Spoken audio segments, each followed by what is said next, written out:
Chapter 2 of The Sign of the Four by Sir Arthur Conan Doyle. The Statement of the Case. Miss Morstan entered the room with a firm step and an outward composure of manner. She was a blonde young lady, small, dainty, well-gloved and dressed in the most perfect taste. There was, however, a plainness and simplicity about her costume which bore with it a suggestion of limited means. The dress was a sombre greyish beige, untrimmed and unbraided, and she wore a small turban of the same dull hue, relieved only by a suspicion of white feather in the side. Her face had neither regularity of feature nor beauty of complexion, but her expression was sweet and amiable, and her large blue eyes were singularly spiritual and sympathetic. In an experience of women which extends over many nations and 3 separate continents, I have never looked upon a face which gave a clearer promise of a refined and sensitive nature.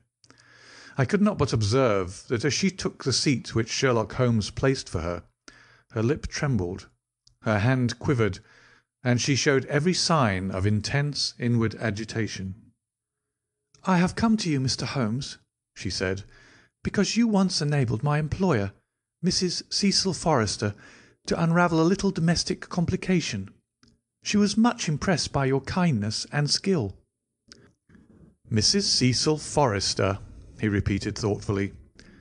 "I believe that I was of some slight service to her. The case, however, as I remember it, was a very simple one." "She did not think so, but at least you cannot say the same of mine. I can hardly imagine anything more strange, more utterly inexplicable, than the situation in which I find myself." Holmes rubbed his hands, and his eyes glistened. He leaned forward in his chair with an expression of extraordinary concentration upon his clear-cut, hawk-like features. "State your case," said he in brisk business tones. I felt that my position was an embarrassing one. "You will, I am sure, excuse me," I said, rising from my chair. To my surprise, the young lady held up her gloved hand to detain me. "If your friend," she said, "would be good enough to stop, he might be of inestimable service to me." I relapsed into my chair. "Briefly," she continued, "the facts are these. My father was an officer in an Indian regiment who sent me home when I was quite a child. My mother was dead, and I had no relative in England. I was placed, however, in a comfortable boarding establishment at Edinburgh, and there I remained until I was 17 years of age.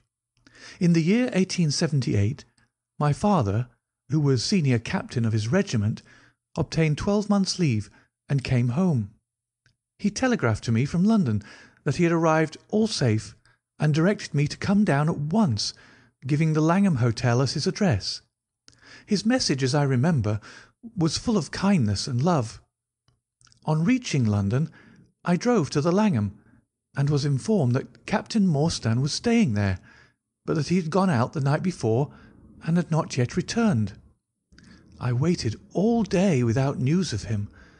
That night, on the advice of the manager of the hotel, I communicated with the police, and next morning we advertised in all the papers.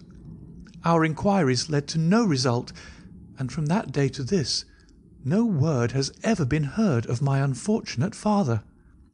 He came home with his heart full of hope, to find some peace, some comfort, and instead—" She put her hand to her throat, and a choking sob cut short the sentence.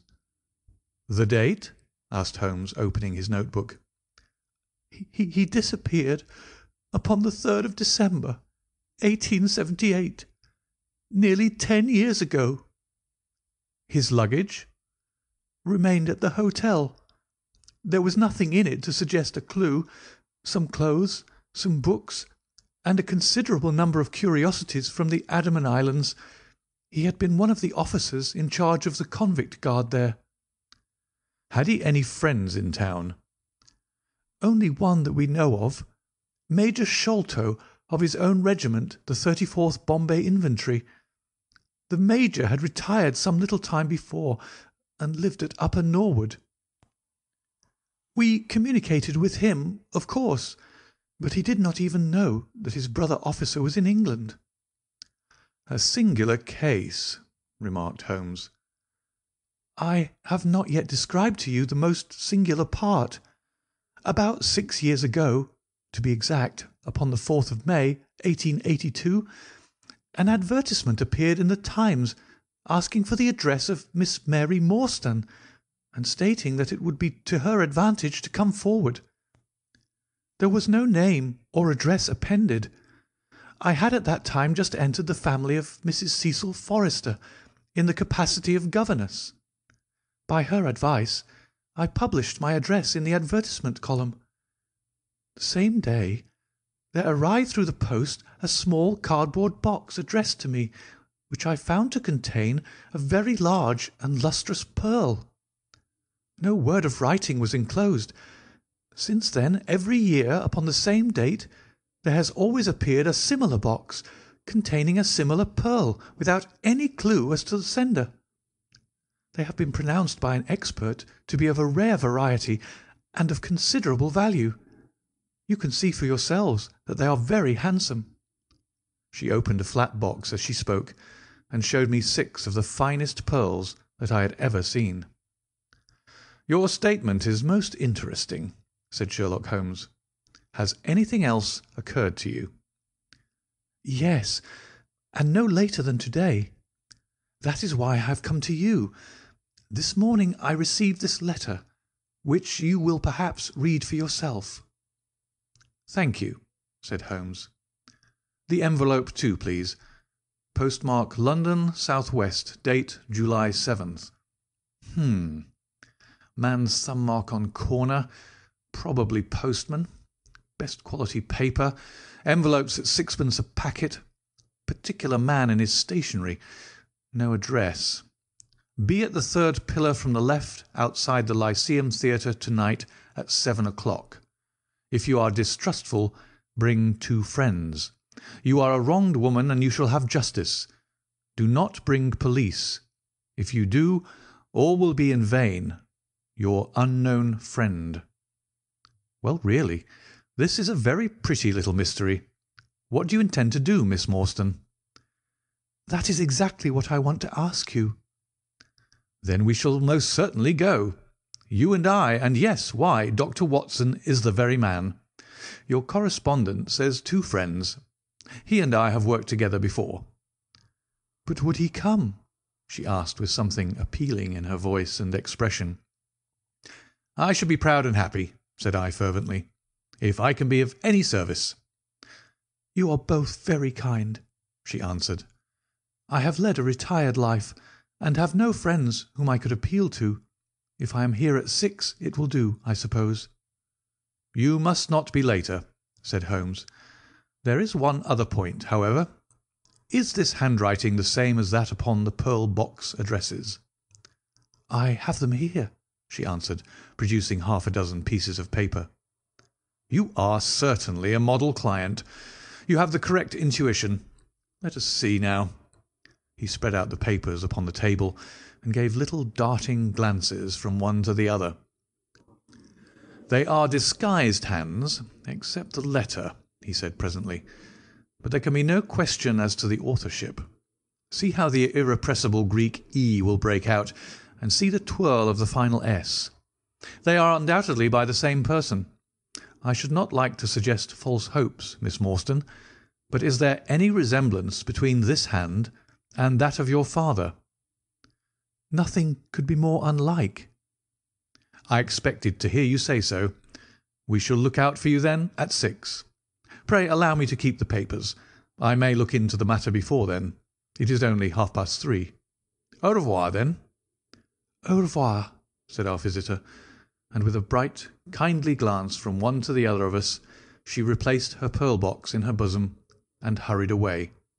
Standing at the window, I watched her walking briskly down the street, until the grey turban and white feather were but a speck in the sombre crowd. "What a very attractive woman!" I exclaimed, turning to my companion. He had lit his pipe again, and was leaning back with drooping eyelids. "Is she?" he said languidly. "I did not observe." "You really are an automaton, a calculating machine," I cried. "There's something positively inhuman in you at times." He smiled gently. "It is of the first importance," he said, "not to allow your judgment to be biased by personal qualities. A client is to me a mere unit, a factor in a problem. The emotional qualities are antagonistic to clear reasoning. I assure you that the most winning woman I ever knew was hanged for poisoning 3 little children for their insurance money, and the most repellent man of my acquaintance is a philanthropist who has spent nearly £250,000 upon the London poor. In this case, however, I never make exceptions. An exception disproves the rule. Have you ever had occasion to study character in handwriting? What do you make of this fellow's scribble?" "It is legible and regular," I answered. "A man of business habits and some force of character." Holmes shook his head. "Look at his long letters," he said. "They hardly rise above the common herd. That D might be an A, and that L an E. Men of character always differentiate their long letters, however illegibly they may write. There is vacillation in his Ks, and self-esteem in his capitals. I am going out now.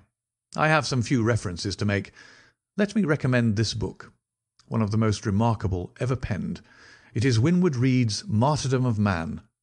I shall be back in an hour." I sat in the window with the volume in my hand, but my thoughts were far from the daring speculations of the writer.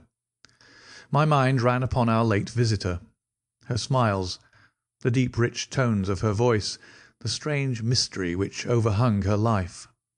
If she was 17 at the time of her father's disappearance, she must be 27 now, a sweet age when youth has lost its self-consciousness and become a little sobered by experience. So I sat and mused until such dangerous thoughts came into my head that I hurried away to my desk and plunged furiously into the latest treatise upon pathology. What was I, an army surgeon with a weak leg and a weaker banking account, that I should dare to think of such things? She was a unit, a factor, nothing more. If my future were black, it was better surely to face it like a man than to attempt to brighten it by mere will-o'-the-wisps of the imagination. End of chapter 2.